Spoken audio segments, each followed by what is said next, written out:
Most people don't lose deals because they say the wrong thing. They lose them because they don't know when to stop talking. If you've ever walked out of a meeting thinking, God, I nailed that explanation. Why didn't that go as well as I had hoped? This episode is for you.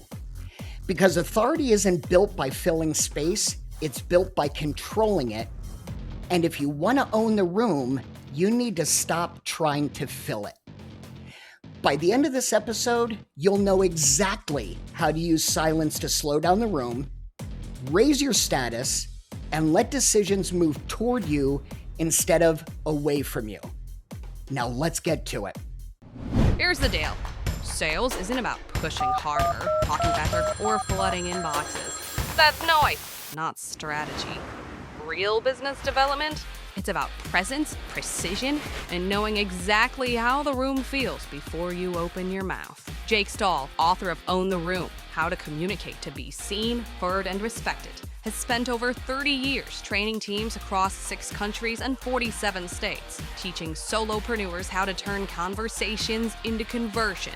Known as the mind mechanic, people who have been trained by him say he has the uncanny ability to break down human behavior and rebuild it into real, repeatable influence. This is where communication becomes your unfair advantage. Welcome to Own the Room with Jake Stahl. Jake, there's 2 things I'm afraid of in life. Okay? One is getting my blood drawn, Yeah. and one is silence. Interesting. I know you notice your wife didn't make that list. I'm not usually afraid of her, and I know she might be listening, so I gotta be careful with that. Got it. I don't know if there's any ways you can help me with either getting my blood drawn or silence. Yeah, blood drawn isn't my gig. I donate blood regularly, so I'm good with that, so I can help you there. But with the silence thing, I can. So, John, what bothers you about the silence? Well, it's just uncomfortable, and every time there is silence, I want to fill it. Yeah, I can understand that. So silence is a fight or flight thing for us as humans. It literally triggers that fight or flight thing in our brain. We interpret silence as the unknown, as something we can't solve for, and it causes natural tension. But it's important to understand, John, that depending on your heritage, it's different. Like they've done studies that show that people of European descent are very uncomfortable with pauses, especially ones that verge on 3 to 4 seconds. However, like our an Asian eternity. counterparts, it's not unusual for them to have 6, 8, 9-second pauses in a conversation, and it actually denotes respect and thoughtfulness. A couple seconds feels like an eternity. I don't know how they just stand there looking at you for that long. And then that's basically saying I respect you? Wow. Here's what winds up happening is we tend, especially in high stakes communication, we tend to feel that we're going to lose a deal because we don't know what to say. And in reality, we wind up losing it because we over-explain, we answer too fast, we fill space just because we're not comfortable. And really what it does, John, is it signals neediness without us realizing it. Interesting. So the reality is we're more often talking too much than not having the right things to say. Yeah, and it's funny because Mark Twain, and I'm going to paraphrase because I don't remember the exact quote, but Mark Twain says something effect of, the right word may be effective, but no word was as effective as a rightly timed pause. Ooh. So we have to talk about a few things. Sure. First of all, getting over the fear of silence, because that's something Yes. psychological that's baked into us. Second of all, Mark Twain says that rightly timed pause is key, but when is the right time? Yeah. And so we could talk about that just a little bit. And I want to tell you how serious this topic is and how big it is. They actually did a huge study on this. And what they did was they took a group of people and they had participants watch recorded negotiations and meetings. And the speakers were identical except for pause length before responding.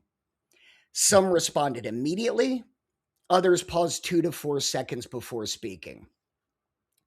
And the observers reported that with the speakers who paused, they were rated as more confident, they were perceived as higher status, they were seen as thinking strategically, and they were believed to have more leverage. And here's the kicker: their words were no better. It's not like they used psychology or NLP or behavioral triggers. The verbiage was pretty much the same, except for the pauses. So the conclusion was silence wasn't read as uncertainty, it was read as control. Control in a speaking environment where somebody's there to listen to you. So I'm curious if that also translates to a sales environment or even a networking environment. Because in one situation, you're sitting there here listening to somebody on stage. In another, you're having a one on one conversation. Do you think it's the same in a one on one conversation too? Yeah, 100%. And think about this, John, like a movie versus a book. Hmm. So, John, when you read a good book, your brain does all the work, right? Your brain creates the pictures and it creates the characters. And even though the book describes what someone looks like, your brain's saying, I got it. I can see the picture of that person. With a movie, the brain doesn't have to do the work. It's given all the answers. And silence is no different, whether you're in a high stakes deal or you're just talking with your friend. Anytime you pause, the other person leans in, their brain starts working for you because it's contemplating and filling in gaps, and tension rises. And John, this is something that sounds negative, but it's very positive because tension creates attention. So silence in this effect creates gravity, and gravity pulls decisions toward you. And I didn't know that's why they call it tension, because it creates attention. That's a cool little word. That's a Jakeism. I think it's interesting that you talk about tension. And to me, that I think, no, I don't want that. I don't want that. Avoid that at all costs. Was that thing going on in my mind that has this very reaction to any sort of tension or uncomfortableness or silence? Because we're going to have to break through this if we want to use silence to our advantage. Yeah, and I have 5 things we can do, but John, to answer your question, silence is so much the unknown. Think about walking down a street at night and you hear crowds and people, and your brain has the safety of constant input and being guided. Then think about that same street walking down at night and it's dead quiet. Mm. Your brain races, it starts to fill in blanks.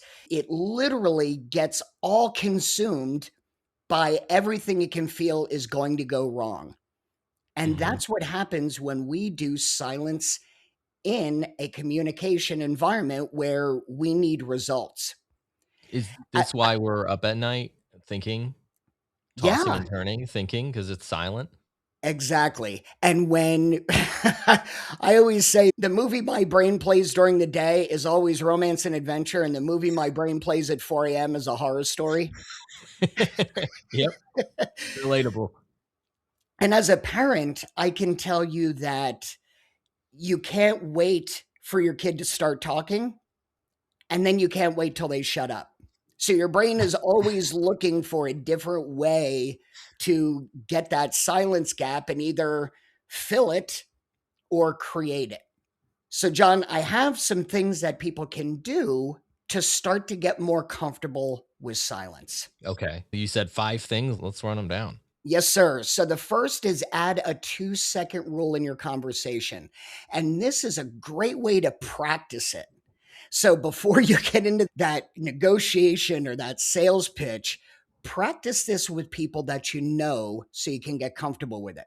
So the 2-second rule says, after someone finishes speaking, Silently count to yourself 1,000, 1,000, then respond. It's gonna feel awkward. But what it's actually doing is it's raising your status with the other person because they feel that you're listening, you're contemplating what they're saying, and you're building tension with them that they're waiting for your response and they want to hear it and want to listen to it. Ooh, let's just do that for a second, okay? Because this is so uncomfortable. And I will say that it's like the breathing. We've talked about this before. Breathe in for a Yeah. count of 4, and I go, 1, 2, 3, 4. And it's the same thing where I'm like, all right, stop for 2 seconds. 1, 2, okay, and Jake. And so filling that silence is so important. So let's just practice that for a second. God, that was long. The funny thing is, though, John, is it's only long to the speaker, the one doing it. The person on the other side views it as a gap where you're thinking, contemplating what they're saying, and starting to really get involved in the conversation.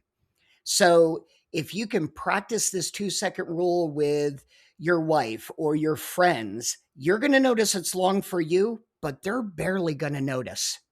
So I'm curious how listeners interpreted that 2 seconds. Because you know how sometimes when somebody goes silent for a bit, you start paying attention. You're like, oh, wait, did the audio cut out? Did something happen? I'm wondering if it was long enough for that, or if it literally was only long in my mind and everybody else was like, John, that was just a little pause. That was 2 seconds right there. Did you notice that 2 seconds go by? I noticed it, but it was just like a beat longer than I expected from you. Yeah. Just a beat. Yep. And the more you do this and the more you practice, the better you're going to get at it. And again, based on the studies that were done, you're going to be viewed much differently for the pauses. And so that's because of the authority. That's because of the tension it builds. Okay, so the 2-second pause. Yep. Great first step. All right. Second, and that's when somebody talks and you pause before you respond. Rule number 2 is pause after the ask. So when you name a price, when you propose a next step, when you ask for a decision, shut the hell up. I tell my wife this all the time. The first person who speaks after the ask loses. Period. But what we tend to do is, hey, John, my services are $5,000. And we hear that pause and we go, but I could drop it to 3,500. Huh? Right? So I'm not the only one who does that. That makes me feel better. No, I would say 90% of my clients do that. Wow. But the whole thing is pause and let that silence just sit.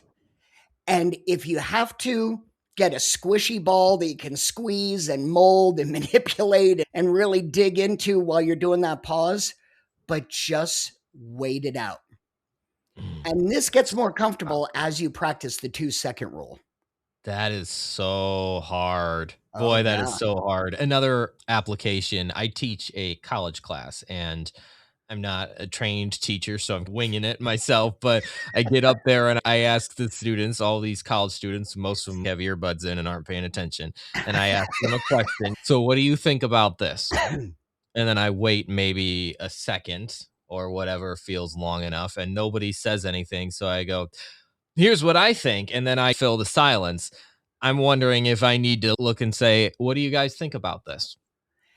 Yeah. And John, if you think about it, what you're doing is you're teaching the class that they don't have to respond.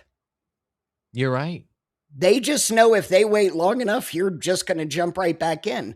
But imagine you asking the question and then just standing there. Somebody is going to be as uncomfortable as you are with silence, and they're going to break the silence. It's just a matter of you waiting it out. I have to, because whoever speaks first loses in that sense. And then in a sales scenario, here's another one I do all the time. I don't necessarily lower my price on the spot, but it's kind of, okay, Jake, this is going to be $5,000.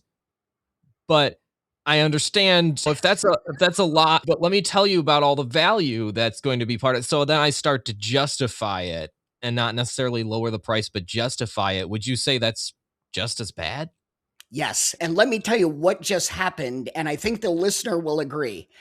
When you put in but after your price, you devalue yourself, you show you're not confident, and you also show that you're negotiable.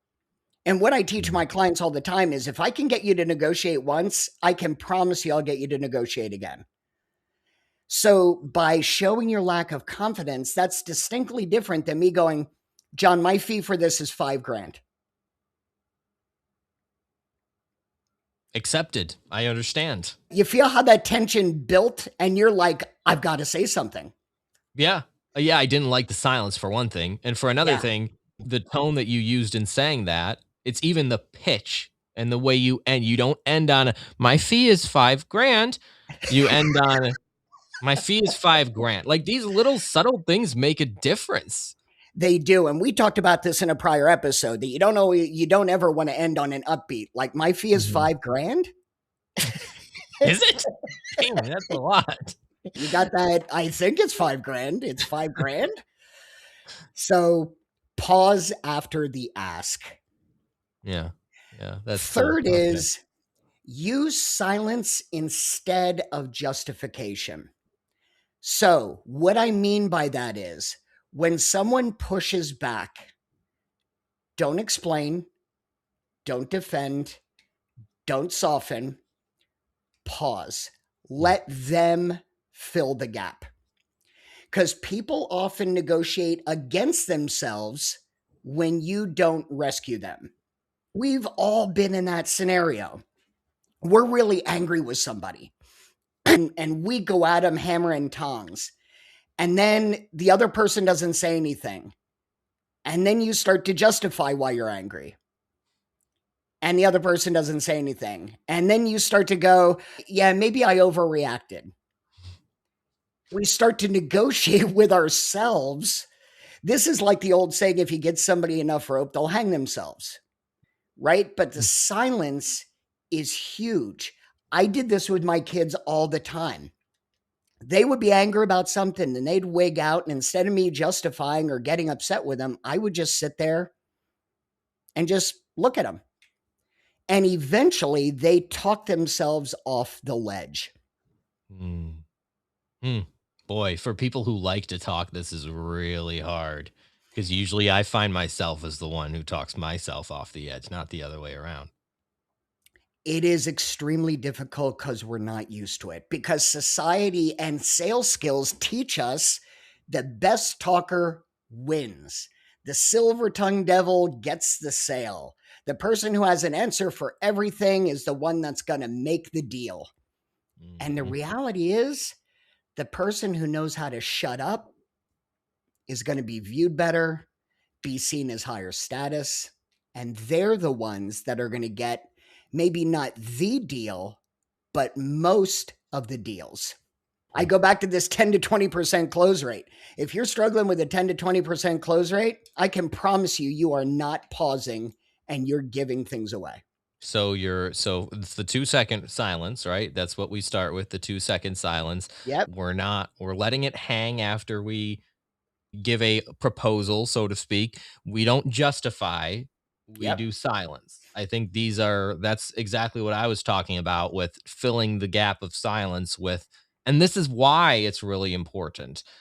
Just let it hang there. It signals more confidence. Correct. Now, the third one is a really cool psychological secret. Fourth one, sorry. The fourth one is a really cool psychological secret.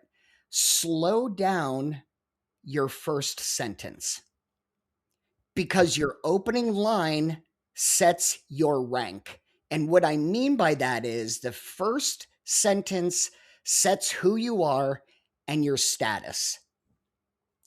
So before your first words, before you say anything, inhale, pause, slow down by 15 to 20% of your normal speed, because you're going to sound more deliberate without changing your content.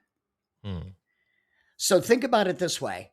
If I am starting a sales pitch and I say, John, I'd like to talk to you today about using my services for sales consulting. That's one way to do it. Now, John, today, I think we should talk about my services for sales consulting. It has a different feel to it. Very subtle, but very different. And it's very deliberate. So I'm setting my importance level or my rank by how quickly or slowly I do my first sentence. And this is contrary to what I see with the sales reps that I coach. They get on, hey, Mr. Jones, how you doing today? I just want to talk to you about blah, blah, blah, blah. And they're afraid if they shut up, there's going to be an objection they can't handle.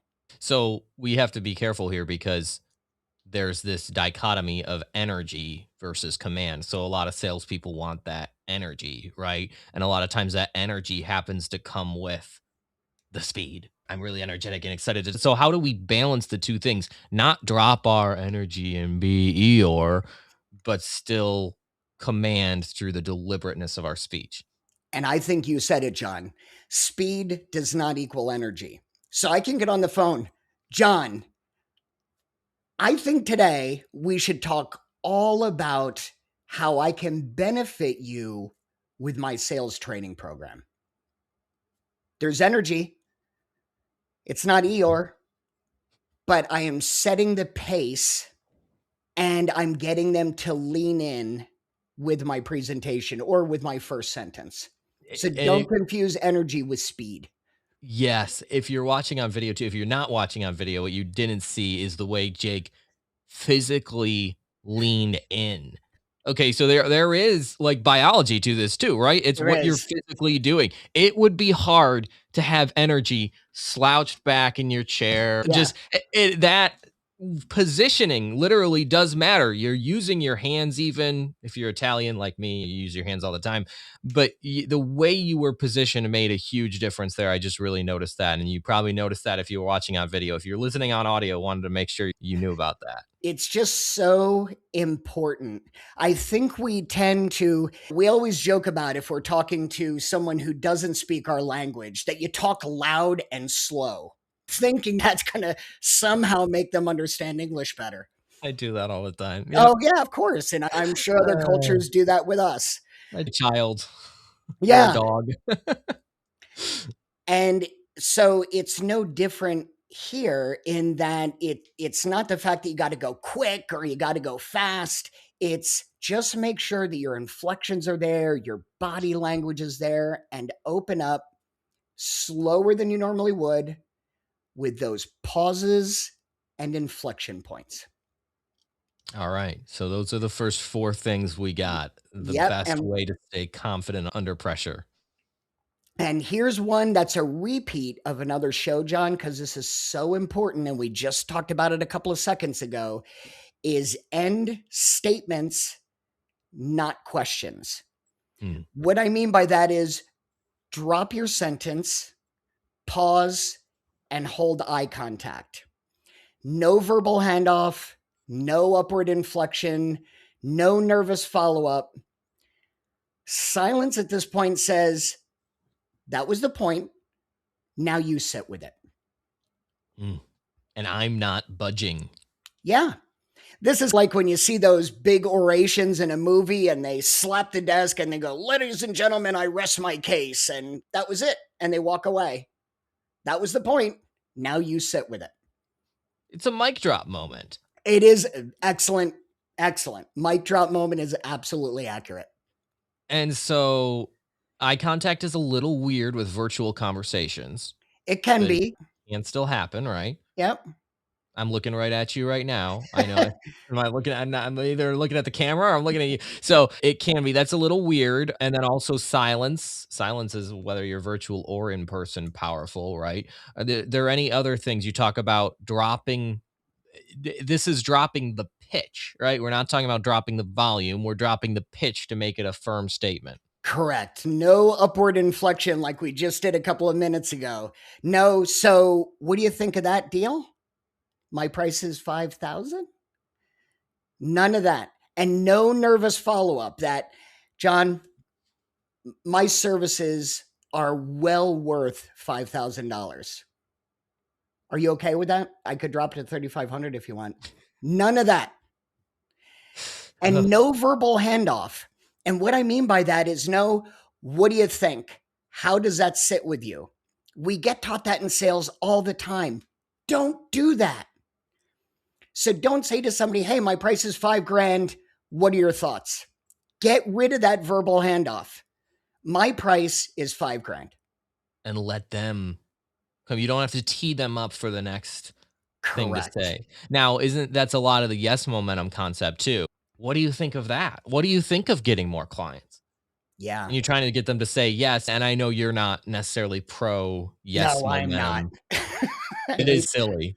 Yeah, I think it is. And honestly, when I'm being pitched something and somebody keeps getting yeses from me with statements that there's no possible way I could say no to, it pisses me off. I hate it. Don't you just like to say no just to screw with them? I normally get a little arrogant and I say, what do you want me to say to that? You gave me an only yes answer, so why even ask me the question? Yeah. So I'm a little bit more abrasive than most consumers, I think. But that's really cool, the way that we're really demystifying some of these normal sales tactics and how they don't actually line up with the concepts of NLP and the best ways to communicate. And you think about sales in some of these ways. Would you do this with your wife? Would you do this with a friend of yours? I do it all the time. And like the normal sales ways, the yes momentum, the ways that we're supposed to overcome objections. Yeah. It's silly to think about doing them in personal relationships. And so why are we doing them in our sales conversations? Yeah, for sure. And it's funny because in a sales training program, you never see a module on shut the hell up. It's how to talk better, how to propose better benefits, how to talk about features, but there's nothing in there that just says, now shut the hell up. How do we know if we're speaking too much? We have another episode, I think, on the 2-10 rule, and that's a big one, is keep in mind for every 10 minutes you talk, you generate 2 minutes worth of questions in the other person. So if you go more than 2 minutes without checking in with them, you're talking too much. Okay. Simple as Good that. to know. Good to know. And that's so a key here is, again, let's run down those 5 things if we could. Yes, sir. So the first one is add a 2-second rule. So when someone finishes speaking, you silently count 1,000, 1,000, then respond. I actually have a friend of mine that uses either Mississippi or I just saw on a TV show the other night, somebody uses Cincinnati. So 1 Cincinnati, 2 Cincinnati, whatever you want to put in there, just make sure it's 2 seconds. Even though it's excruciating. Okay. Yes, exactly. The second one is pause after the ask. So when you name a price, you propose a next step, you ask for a decision, shut up, let it drop. The first person who speaks loses. That's it. That's your rule of thumb. So after you give and ask, shut up. Third is use silence instead of justification. So when someone pushes back, don't explain, don't defend, don't soften. Let them fill the gap because people will negotiate against themselves. So if they push back, silence, shut the hell up. Fourth one, slow your first sentence. Make sure it lands. It's got the pauses because your first sentence sets your rank, how you're going to be viewed for the whole conversation. So before you talk, inhale, pause, and speak 15 to 20% slower than you normally do. You're going to sound more deliberate and you don't have to change your talk track. Last but not least, end with statements and not questions. So you're going to drop your sentence, pause, hold eye contact, done. No, what do you think? No upward inflection and no nervous follow-up of, there was a second there, I could drop my price by 20% if you'll sign today. So silence here says, that was the point I've got for you. Now you sit with it. So, John, the big takeaway that I want people to have today is if you want to own the room, stop trying to fill it. Presence isn't about saying more. It's about being able to stop and let the room come to you. Which is a lot about confidence. Yes. And it's a lot about sometimes it works against you Yeah. to drop your price by 20%. Sometimes what does that signal is what you have to keep in mind. Absolutely. So if you know a person that just fact vomits and won't shut up, you got to share this with them, right? Yes, in this episode, they could use it. This is the perfect little tutorial for solopreneurs who we were never taught sales. And if we were, it was all of those things, Jake, that you talked about from online sales, huge influencers who are just telling us how to talk better. Nobody Yeah. tells you how to listen better, how to Yeah. use silence to your advantage. And those 5 things can be game changing for the solopreneur in your life. So share this with somebody who needs to hear this, because I know you have those people in your life. And also, if you're new here and you're enjoying the content that Jake and I are bringing you, make sure you subscribe. If you're up on YouTube, hit that subscribe button. We drop these twice a week, okay? So there's plenty of content for you to go back and binge if you haven't listened to some of the brilliant tips that Jake has given. And then plenty more to come because we drop these twice a week. And then if you're on any of those podcast platforms, of course, you can leave a review up there. You can throw hate mail at us, or you can tell us how much you love us. Either way, we appreciate you reaching out and you being connected with Own the Room. Thanks for checking out Own the Room with Jake Stahl. If you've gotten value from this episode, share it with the solopreneur in your life who wants to know how to communicate to be seen, heard, and respected. Review and rate the show wherever you check out podcasts. And grab your copy of Own the Room, How to Communicate to be Seen, Heard, and Respected. We'll catch you next week on Own the Room.